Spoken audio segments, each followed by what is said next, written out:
Hi, this is Lar Park-Lincoln, Tina from Friday the 13th, Part 7, and you're listening to the Don't Go Out There Horror Movie Review Podcast.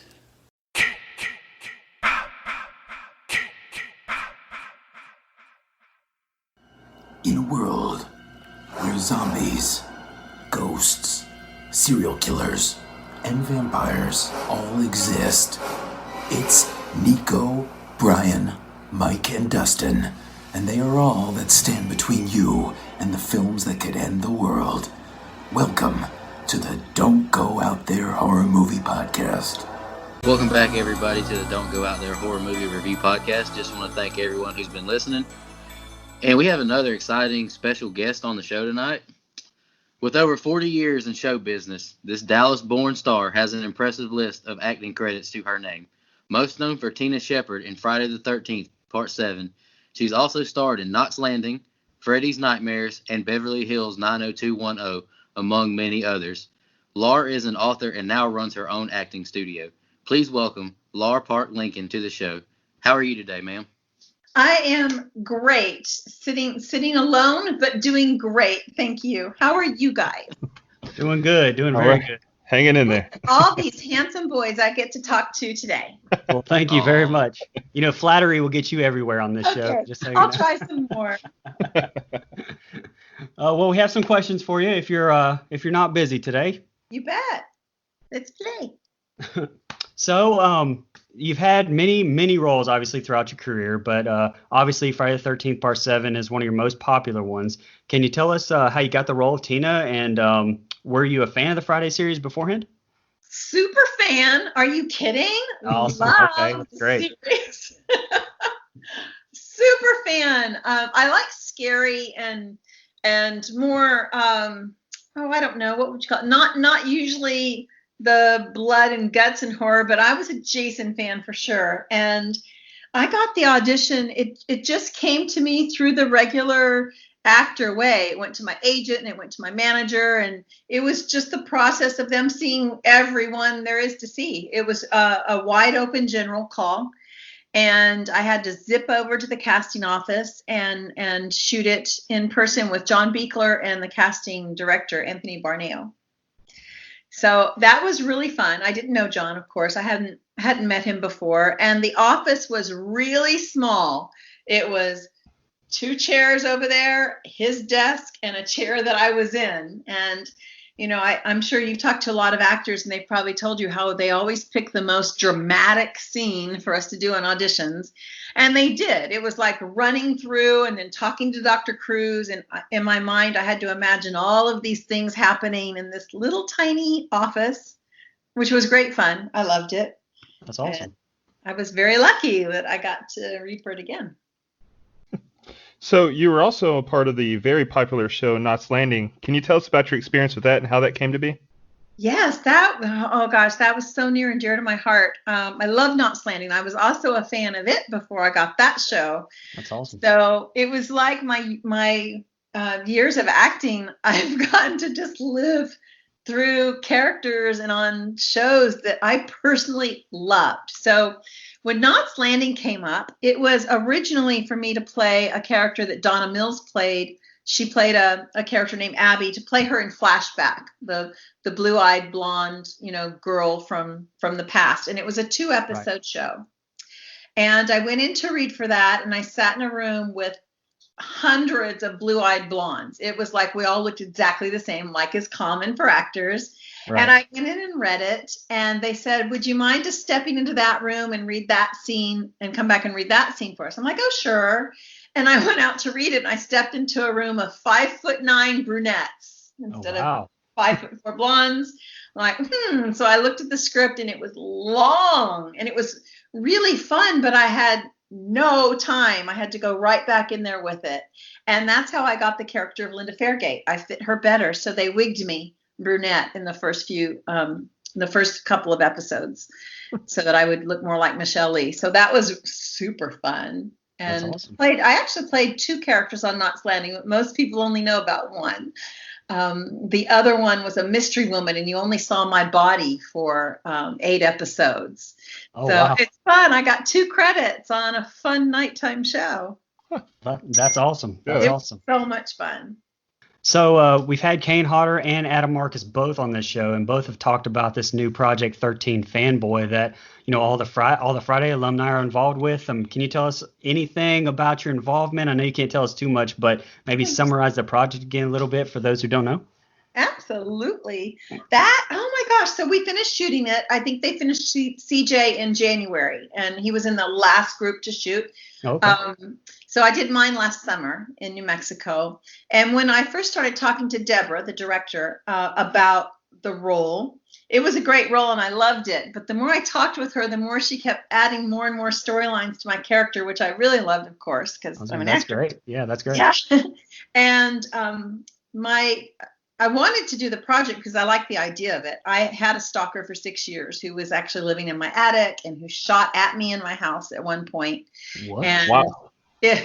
crazy, right? Oh, Crazy. wow.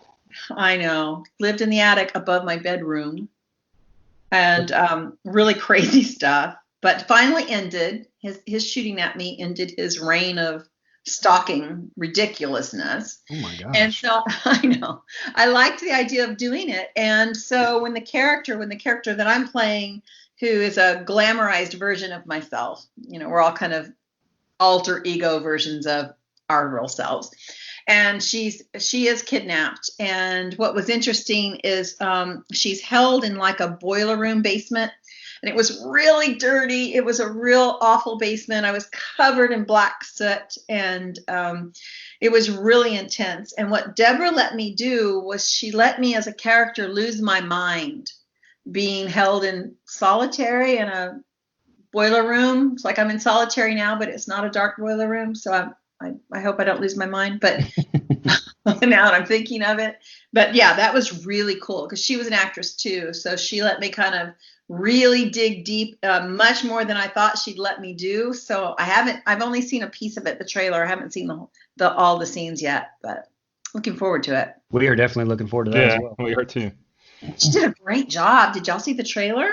Yes, we did. It looks like high quality, like it had a big budget, even though I know it didn't. Yeah, I think it was small budget, but because she had, she still had a lot of costs because she did it with the union contract. But oh my gosh, it looks so good on camera. They did such a good job. Yeah. When they're working that hard and doing that good of a job, it makes it easier for us to bring stuff to life. Because of course we're all concerned about, it's not a big budget, so how will we do?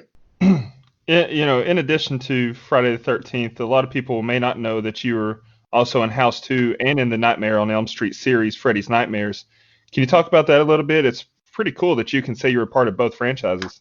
I know. That's really cool. How much fun is that? It's like, oh my gosh, I get to wake up every day and know that I've gotten to be in some of my favorite shows, which is really cool, really cool. And I love that about fan conventions because you get to meet people who just love seeing the work you've done, and they're just so complimentary, and who gets to do that in their regular job, right? Absolutely. So pretty grateful for that.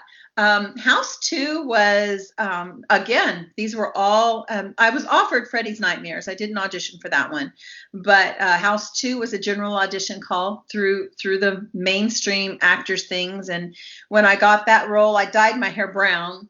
I thought, I'll look very different in every show, and I'll just dye my hair brown and no one will know it's me. It was so ridiculous. The things we do.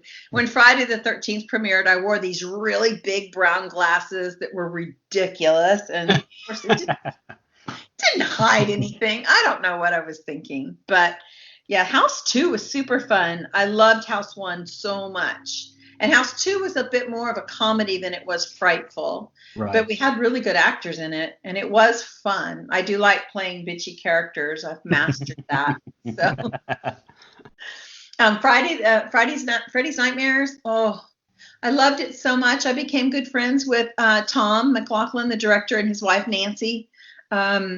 Lovely people, really lovely. Nancy made me a great Freddys Nightmares necklace. She made it by hand, not Freddys Nightmares, Jason mask that I wear all the time at the conventions. She's very creative.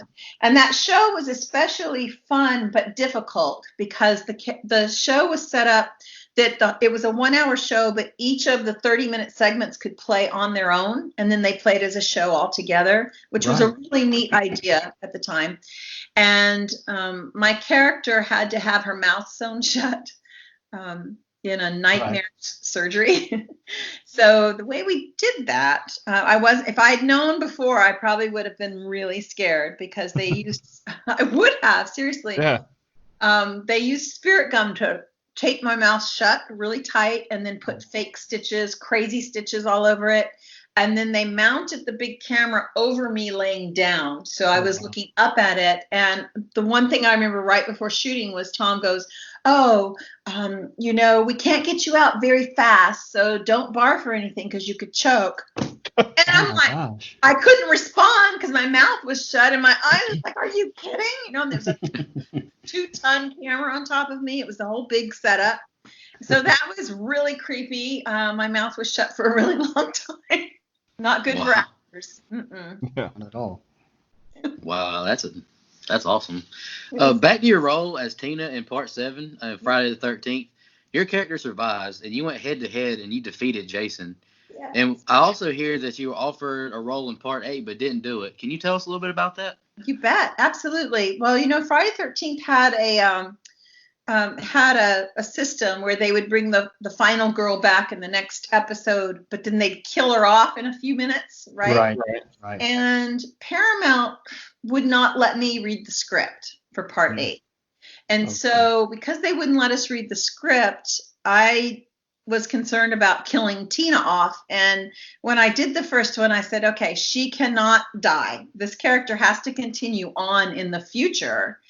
And so when they offered it to me and then they refused to let me read the script and they refused to have a discussion about it, and then they come in offering, more money than you've seen as an actor in your lifetime, it was really hard. I mean, it was so hard. So I had to pass on it.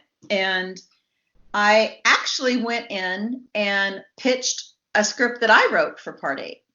Oh. And I actually pitched, of course, they didn't want it. They decided to do the Manhattan. Okay, whatever. It was ridiculous. Right. And just like, that's when I stopped. I'm just like, oh, please, no, please. So I went to Yugoslavia and shot the Princess Academy, and they shot Part 8. And we know where that went. But I really wanted to be sure that Tina continued on. I thought that was really important to keep her character going, and I'm happy I made that decision. I am.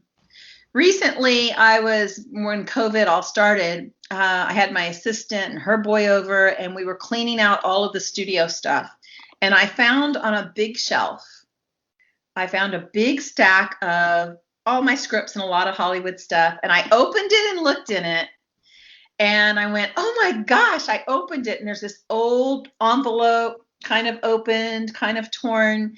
And it had my original Part 8 script in it with the Writers Guild number on it from when I went to pitch it at Paramount. It had the typed version and the handwritten version. So I thought after this is over, I'll do an unboxing of that actual piece. Because I stopped looking at it. I'm like, no, this is too good. Let's look at it as we unfold it. But I titled it Tina's Revenge or something like that. So fun. Is there anything you can tell us about that script? Because I'm very, very curious about it now. Same. Well, it has morphed over time. That particular one I was doing it just a couple of years after the Part 7 ended. So I had Tina growing up a little bit, and then going back and trying to convince people that it had not happened, falling in love and marrying the character that Kevin Blair played, now Kevin Spiritus, that he played, the boyfriend, and seeing where that developed. And there's a whole lot of kills in that. My husband worked with me on it, and we just created all kinds of stuff. And I didn't read all of those again, so I haven't read that in 30 years. But then I wrote another script for Tina with John Buechler. We were working on it. He was our director. Right. And we were working on one to bring Tina back, and we had a couple of ideas between the two of us. The one that I really want to do is to bring Tina back as an adult, an older adult who is also a psychiatrist now today. And she had married the character of Kevin Blair, and of course they divorced because that's where that had to go. But that Tina has a daughter who has the powers, and she and the daughter don't get along at all. But they're called together to fight Jason together, so he would fight two foes from the same family line. So it's pretty cool, and it would be bringing back some of the actors as they had aged up with their children and stuff. So I thought it was a pretty good storyline. Yeah, absolutely. Okay. Yeah, absolutely. Yeah. John wanted to take it kind of because you know it's very difficult to deal with Paramount and New Line and all of them. I don't know why, but he wanted to take it since you can't use the actual all the same stuff. But he kind of wanted to take it like a offset of the original for whatever we could do. But yeah, especially with all that lawsuit and everything going on, I imagine that is difficult, especially now. Who would have thought, right? Right. So in part 7, your character was originally based on Carrie. Excuse me. How did you create a different yet fully developed character arc during the film? That is very. You did is a great job of nodding to the original idea, but you definitely had your own take on it. So I'm curious as to how that came to be. Well, thank you. That was definitely an effort because it was Carrie originally. It really was. They simply couldn't get all of the franchises to agree to work together. Right. And thank goodness to me. So I'm like, right. Okay. I was so thrilled. So Carrie was very much a mentally abused young teen. And so her whole world was based on that pseudo-religious kind of, what would you call it when you're trying to hold someone down? What is that, guys? What's that called? When you're trying to make someone conform to something, then they don't know why, and they don't see what the point is. So Carrie had a lot of real psychological issues, and she didn't feel like she was pretty. She'd always been told she wasn't pretty, so she had a lot of self-esteem wrapped up in that. Character of Tina didn't have the self-esteem. It wasn't like she had grown through not developing into a pretty young teenager. She didn't even think of it. All she dealt with was how did they end up in the situation? And it did really happen where he came up and she, basically murdered the father, that type of a thing, because she was so angry. So she was dealing with the guilt and shame of being so angry that it destroyed her family. So those were really different. And she also had been in a mental institution for a while. So her perception of things in the real world were off. That's why at the party, when she's with the other kids and different things, she doesn't fit in any way. She can't just find a way to fit in. So I wanted her to feel isolated. And I wanted to play her as if her, even though she had the psychic abilities, I didn't want it to be like goofy psychic, like, ooh, that kind of thing. I wanted it to be more like she was seeing it and other people weren't. So it was more the mental trauma of what she was going through. So that's what I was trying to accomplish. Your character had a lot of emotional moments throughout the film. And that, coupled with the very short window you had for the shoot, was it a difficult film to act in from your point of view as an actress? Well, it was a blast to act in, but honestly, it was a very difficult shoot. We had very limited amount of time in the studio, and then we moved out to the exteriors in Alabama. And then we went back a while later and reshot on the side of a freeway in LA, me running through and seeing more bodies. So that was a pickup shot quite a bit later. I mean, I want to say it was like a month later or more. I mean, I was just really glad we hadn't all changed our looks at that point. Of course, everybody else was dead, so they could look dead. But now that I think of it, I hadn't thought of that. Everybody else was dead but me. So the shoot itself was inside a soundstage in South Los Angeles, far South Los Angeles, really creepy area, and far from our houses. So I was driving about an hour and a half, 2 hours a day each way. That can make you pretty tired when you've shot for 12 or 16 hours, but no complaints. It's just the character of Tina had so many emotional arcs, and I didn't want her to just her to come on the scene and start crying and cry through the entire movie. That wasn't my goal. But as actors, we're not in charge of editing or how they put it all together at the end. So all we can do is do our best job of giving levels and hope they have an editor that will put it together and make us look like we've done our work. And so what was hard for me was shooting continual hysterical crying scenes, but making sure they weren't all the same hysteria crying. So I had a long chart of where I had Tina in each scene, which level of crying and what kind of crying. Was it emotional or anger or frustration? And trying to make all of those work. So I had a lot of migraines shooting that because it was just a lot of emotional work, but that was the show. So I was thrilled to get to try to do it. Well, it was absolutely great acting. So you did a great job. I'm sorry you had migraines, but it looked really good on screen. You did a really good job. Thank you. Yes, they were worth it. Thank you very much. So fast forwarding to today, you own your own acting studio, Actors Audition Studios, Right. coaching, mentoring actors. Can you tell us a little bit about that?